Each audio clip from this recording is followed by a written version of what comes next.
I am Ferdinand Marcos, and I am the President of the Republic of the Philippines.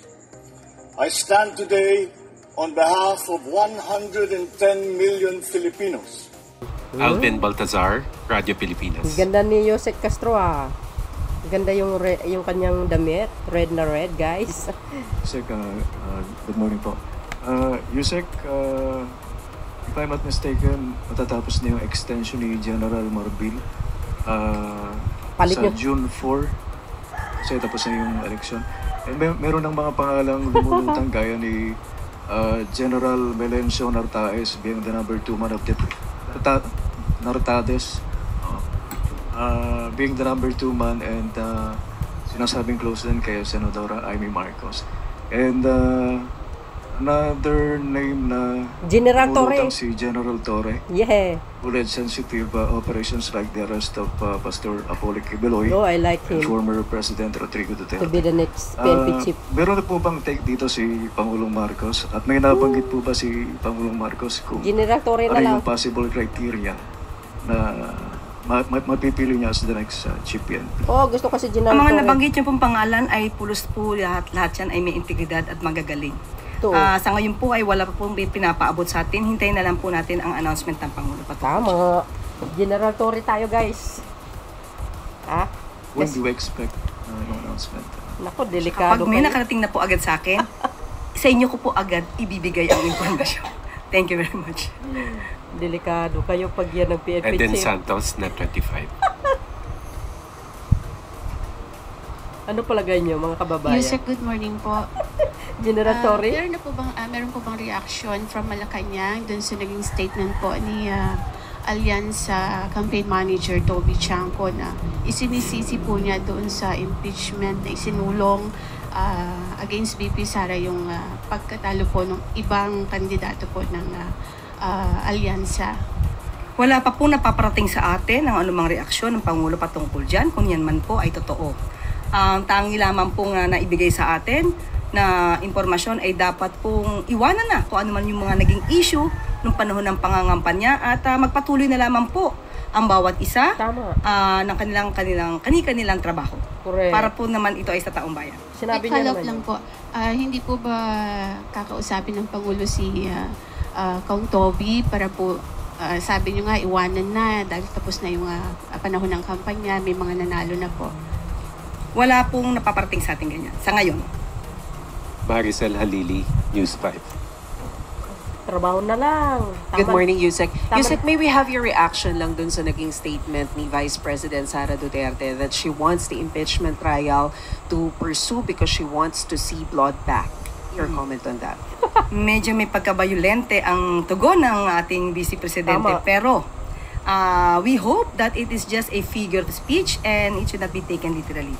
Kung yan naman po ang nais niya at talaga naman po magkakaroon ng balitaktakan kapag nagkaroon ng trial, hayaan na lang natin po itong gumulong. Tama. Bayulente talaga yan. So, ng palace whose blood should be spilled?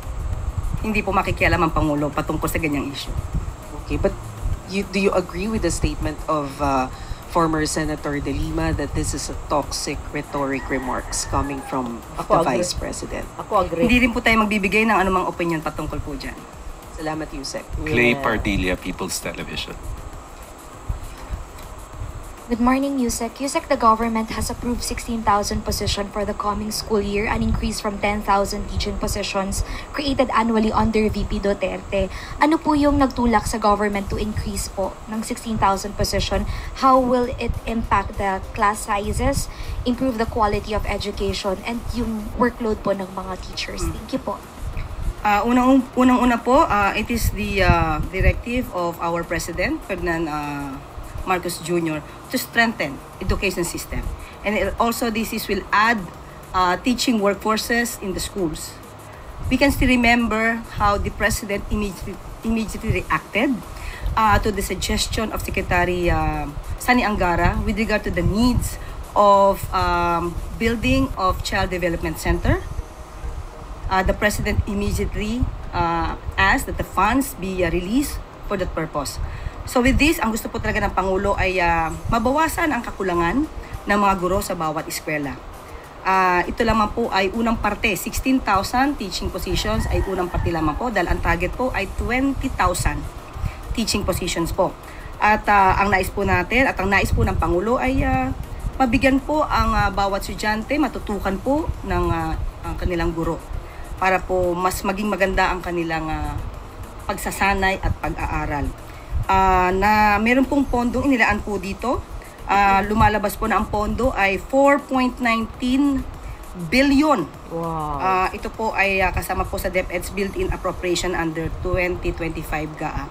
So, tingnan na lang po natin kung ano pa ang magiging proyekto pagdating po dito at mas gugustuhin po rin natin na magkaroon po ng mas maraming classrooms para sa darating na pasukan.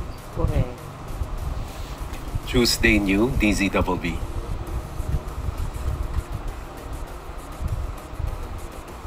Good morning, ma'am. May utos po ba si Presidente kung meron man kaugnay ng problema po ngayon sa Visayas about the condition of the San Juanico Bridge? Kasi po medyo apektado na po yung mga residente, mga negosyante, at saka yung local economy doon. Ito lamang po ang una natin ipaparating. Ito ay ayon sa ating Pangulo. Ang pag-rehabilitate po, masasabi natin makakaroon ng pag-apekto no? Sa taong bayan, sa concerned citizens na nandoon sa lugar. Pero tingnan po natin ito sa mas positibong aspeto dahil ito po ay rehabilitation. Mas nanaisin po talaga na maiwasan kung ano maaaring idulot ng disgrasya kung ito man ay hindi maaayos na maaga. Tama. So, sa ngayon po ay nagkaroon po ng blue alert. Ibig sabihin nasa heightened alert ang mga concerned agencies para po matugunan, marespondihan kung ano man po ang pangangailangan ng mga tao na aapektuhan. Nagkaroon na rin po ng multi-task force at magkakaroon din po ng public assistance desk on both sides doon sa bridge at may 24-hour patrol unit na rin po for safety monitoring. Magkakaroon din po ng weighing station para madetermina yung mga vehicle na pwedeng dumaan.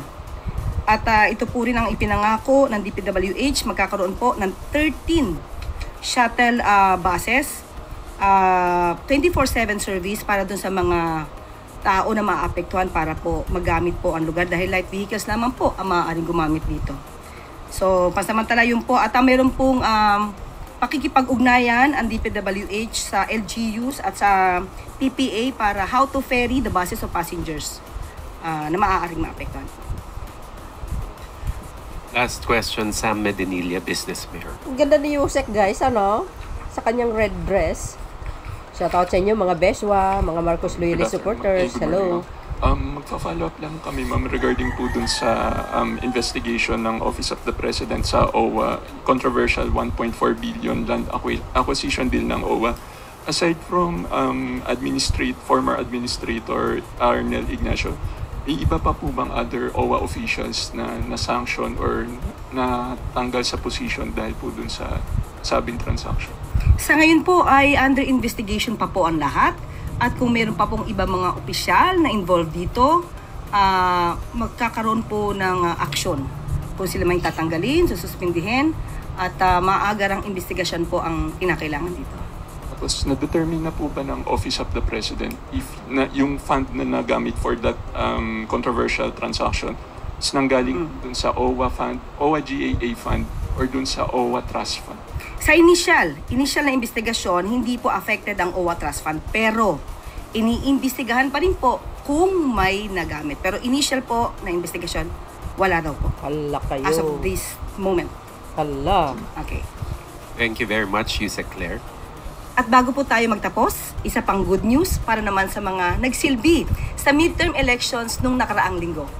Alinsunod sa direktiba ni Pangulong Ferdinand R. Marcos Jr., dinagdagan pa ng Department of Budget and Management ng 1,000 piso ang election honorarium ng mga guro at poll workers. Yeah. Bukod pa ito sa nauna ng 2,000 pisong across the board na dagdag allowance na inanunsyo ng DBM.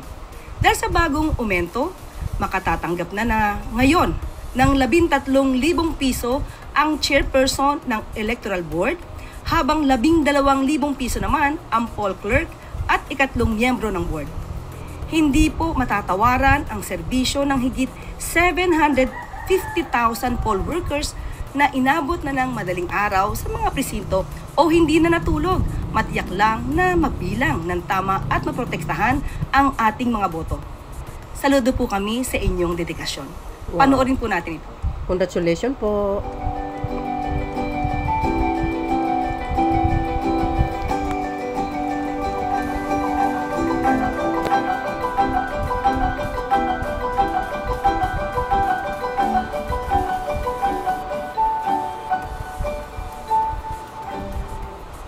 At ito po nagtatapos ang ating briefing ngayong Lunes.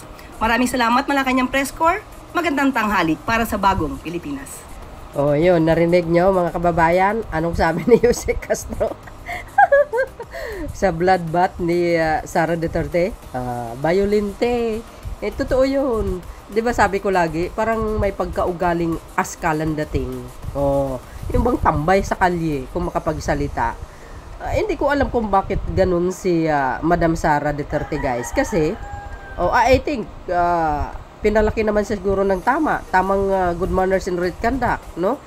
Hindi natin alam, mga kababayan, kung bakit ganun siya magsalita. Napakaraskal yung mga words niya, no? Violente nga, sabi, di ba? Sa isang abogado at mataas na opisyal ng bansa, hindi dapat ganun. Sabi ko nga doon sa isang video natin. Kaya, kinontra po ni Senator Congressman De Lima. So yun guys, ang ating pinaka-latest updates video. Maraming salamat sa inyong watching. See you again on my next upload. Bye bye bye and baboos. God bless Philippines.